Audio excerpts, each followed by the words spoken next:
I guess it's a good opportunity to pile on college loan forgiveness like everybody else did. I will put a take on it that maybe other people hadn't considered. I'll save that towards the end. Uh, a possible idea of maybe a version of forgiveness. Don't particularly like the term because it's meant to be deceptive. First problem, of course, is there is no real such thing as forgiveness. It's not like they just cross out a line and nothing happens. The money literally has to come from somewhere. You can't just nullify it. And considering how deflation adverse our government is and the Federal Reserve, no such plan would ever happen. It would have to be a transfer of wealth from one group to another. Now, before I go bashing on the college loan generation, I do want to throw out some ideas where I understand the position you're in and I am somewhat sympathetic to where you're at. And throw this out for people, maybe throw this into your consideration. Okay. Now, when I was coming up through high school, the whole everyone's got to go to college thing didn't exist yet. Uh, the idea was, all if you're going to be successful, that's where you're going. And I was, you know, see, in terms of scholastic abilities, uh, people weren't pushing me towards the college door, but in terms of intellect, that's probably where I should have ended up. And, uh, but at the time, I really didn't quite know what I wanted to do. And so the idea of going to college and wasting a crap load of money that either my parents would loan me or I'd take out a college loan just seemed like a really stupid waste of my time and money. So that's why I ended up joining the military, thinking that, well, maybe they'll give me a kind of direction to go since I don't really have a direction in mind. So, from that perspective, so I didn't have to deal with a lot of the issues that the loan generation is dealing with. So, put this perspective out there. Uh, they have been being pushed to go to college the moment that they essentially entered school. Everyone's pretty much saying, yeah, if you're not going to college, you're a total loser. That's literally the mindset. There is no alternative. They don't sit there and say, "Oh, by the way, you can go be a welder and make X amount of money." No, it's like if you don't go to college, you're a loser. Only idiots don't go to college. So they basically hammer that in. And then as they're getting closer to college age, the counselors in the schools are like, "Oh yeah, got to go to college." And it really doesn't matter what kind of degree you get. They don't sit there and say, "Well, yeah, the lesbian basket weaving degree isn't going to make you any money." They said, "No, no, follow your dreams. Take whatever they give you. Whatever pops into your head is fantastic because you're following your dreams." And it's incredibly stupid advice, and they weren't hearing a whole lot of counter advice. So put that into perspective. I mean, it's really easy to sit there and say, "Well, I'm an independent person. I make up my own mind."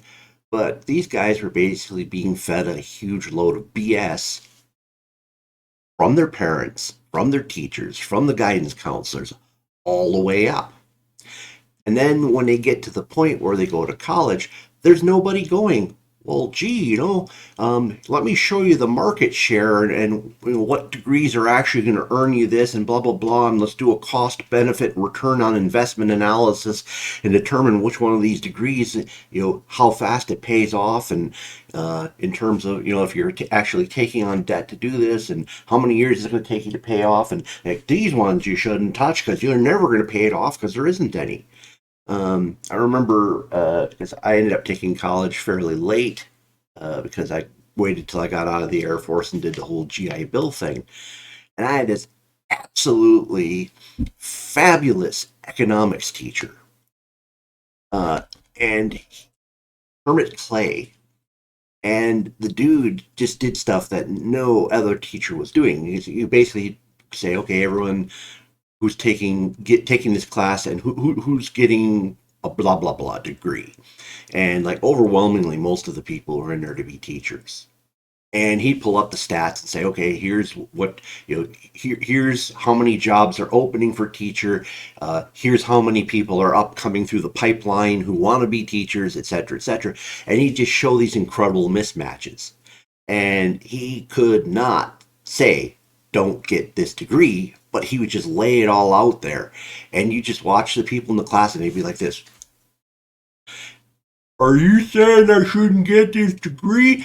No, I'm not saying that. But if you look at these statistics here, you should be able to run the numbers yourself. And they couldn't. I mean, I doubt he changed a single mind in the classroom, other than I was very proud of him for doing that. And hopefully I don't get him into trouble. I would assume he's retired by now, but who knows?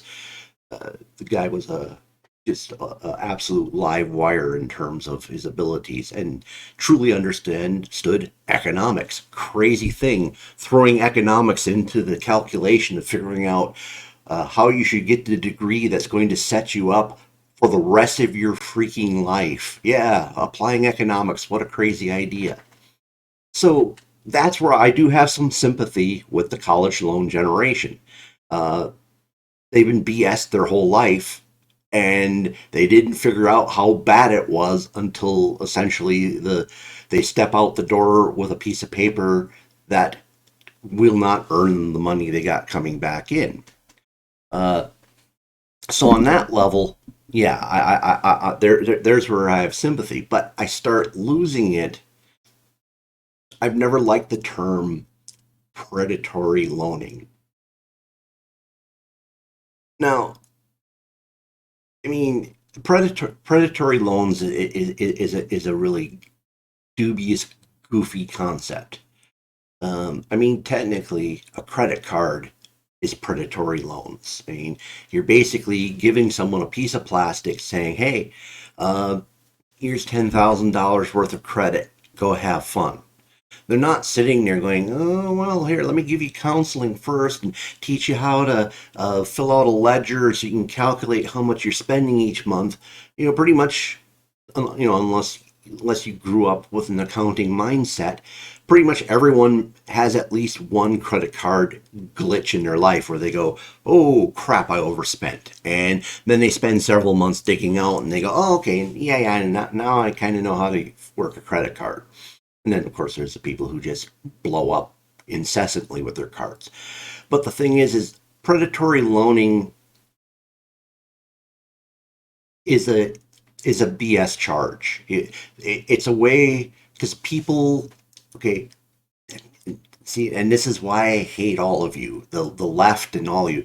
You make me defend people I don't want to defend. So here I am tonight defending the banks. Kill me. So the banks aren't at fault for giving you a loan for something that you can't afford. You took the deal. They're just there facilitating it. Now, so one of the things you have to understand about the way lending institutions do things is everything is a risk assessment. Essentially, the higher the risk you are, the the greater the interest rate on the loan is, and at a certain point, there's no way they're going to loan to you under any circumstance because they know how to do risk assessment. Well, it's not them that came up with the risk assessment that gave us the college loan situation we have. It's Congress. Congress basically said, hey, you know, everybody needs a college education. Everybody needs one. So, what we're going to do is we're going to go to the loan industry and say, hey guys, we want you to loan to college students even when it doesn't make sense. And as businessmen, they're saying, well, not under the current circumstances, no. The only way we would consider giving loans is if they can't declare bankruptcy. Okay. Well, okay. And by the way, look it up in the Constitution. Constitutionally, Congress has the power to regulate bankruptcy. It's one of the things that came at the beginning of the Republic, which is an interesting story in itself, that this was a power so critical that Congress needed to have it. What did Congress do? Congress said, well, of course we'll get rid of the bankruptcy ability on a college loan. There you go. So it's not the loan institutions that did this, it's Congress. But, and they're definitely a bad guy here. In absolute, they are. But there's another bad guy. And so I'm going to use an analogy. Now, some of you read my posts online. You've probably heard this analogy before. But hey, why not? I think it's a good analogy. I'm going to use it. So let's imagine that you're a young person and you're going, I want to get a job and I'm ready to go out and do the workforce thing. So what I'm going to do is I'm going to go buy a car. And the reason I'm buying a car is so I can go to work. And let's say you're able to get the bank to say, okay, well, yeah, we see the job you applied for and it looks like everything's good here. We're willing to give you a loan on this. And, maybe because it's your first, it's not the greatest interest rate in the world, but they've done the calculations like, okay, you'll be able to figure out how to pay this back because, it's a car. So you go down to the car dealer and you're like, okay, well, I'm going to buy a car. And let's say the dealer knows that this car is a total POS, absolute lemon. And you're like, yeah, I've never bought a car before. Here I am with my loan paperwork, and I'm here to buy a car to go to work. And this is my first car. I don't really know a lot about cars. Is this a good one? And the guy goes, yep, we'll sell it to you at that price, knowing damn well it's garbage. And then shortly thereafter, you discover, hey, I can't get to work in this. I can't earn a living. See the analogy lining up here? So in this case, what do? Well, do you say, damn you, bank, for giving this guy a loan? You're the bad guy here, so you got to do something about it. It's got to come out of your hide. That doesn't make a whole lot of sense. Is it, well, all your neighbors who've ever used a bank, they're at fault because they're the ones who helped create this system and they should have tore it down. So all the neighbors got to pay for this. Doesn't make any sense. Who should be paying? Well, the jackass who sold you a lemon. The guy who promised to sell you a car that would get you to work, but didn't. They're the ones who should pay. Shouldn't they? Isn't that the logical way to do it? So if we apply this to college, where's the bad guy? Is the bad guy the guy who gave you the loan? No. Are the bad guys all your neighbors? No. The bad guy's college. They sold you a lemon. They didn't do any kind of cost analysis. They did not do any kind of return on investment. They didn't do any market studies. They just let you walk in, and when you said, yeah, Egyptology, and they go, there you go. Here's the classes. Here's the cost schedule. Here, let us show you how to fill out the loan paperwork. And yeah, you're going to be short, so we'll get you some government grants and stuff in there too. And yeah, here you go. Have fun. Oh, here's some freaking, several $100 expensive books you're going to have to take to get your degree in Egyptology. And even if you crazily say, is Egyptology a good idea? Is that your dream? Is that your dream? Well, there you are. Follow that dream. So there you are. You walk out the door with some kind of freaking degree in Egyptology and you discover that you can't make a freaking dime. Who's at fault? Not the person who made the loan, not your neighbors. If the lemon analogy follows through, the college is at least partially responsible. Now, being a libertarian, I don't know if I really like the idea of lemon lot laws. I mean, essentially, so in a free marketeer, you do have to lean towards buyer beware as the rule of the market. But if we are going to treat car sales with the lemon laws, why shouldn't college be treated exactly the same way? So, in my mind, I would say college, if you are sitting there on a degree with a pile of student debt and you can't get a job to pay it down, I think the college should at least be partially responsible for paying that off. And I would say that students should be allowed uh, to essentially demand at least a partial payment back, maybe half. Uh, this would have a good effect on a lot of things. One, it put these students back in a better position. It would uh, force the colleges to uh, be good stewards of their students rather than just selling them whatever the hell they ask for. Now, that's my general idea that I think is a little bit different than other people. Why shouldn't the colleges be responsible? Now, I'm going to throw out just a few final things. Now, one of the things that people get really confused about is they think that that forgiveness is this thing where you're just blotting out a line and nothing happens. No, the money gets all shifted to all of us, so that's not fair.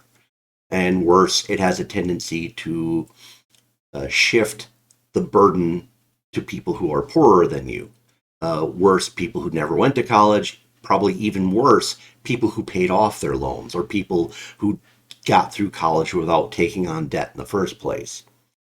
Another issue is if you have college debt and you're demanding forgiveness, you're actually being a selfish prick because not only are you basically saying everybody else has to pay for your mistake, you're also going to increase costs to the future people coming in, and you're not going to fix anything. Okay, it's essentially a bailout. Whenever you bail out a system that's failed, it has no incentive to change. Whereas if you do it the way I was suggesting, where colleges should be footing part of the bill for this, they're very rapidly change the way they do things. Their incentive would change. So if you got college debt, I do feel bad for you because I explained earlier, I understand how you got here and I'm sympathetic to it. But throw out another analogy. So let's say you got a neighborhood and there's an older person there. And people are, more or less keeping an eye on her and saying, "Oh, well, yeah, she's old, so we'll check in on her every day, see how she's doing, and if you don't see her, pop out, go knock on the door and say, hey, how's it going? Oh, yeah, good. Just making sure everything's going good." And let's say some jerk goes up, uh, talks her into giving them a bunch of money, and essentially, they're robbing the old lady, but it's just, a bamboozle where they're making up some sort of scam and the person falls for it and they end up walking off with a whole bunch of money. Is the neighborhood responsible for the theft? Well, that's what you're insinuating with the college debt. You're saying, well, we got robbed, so we should be reimbursed. Well, that's not how it works.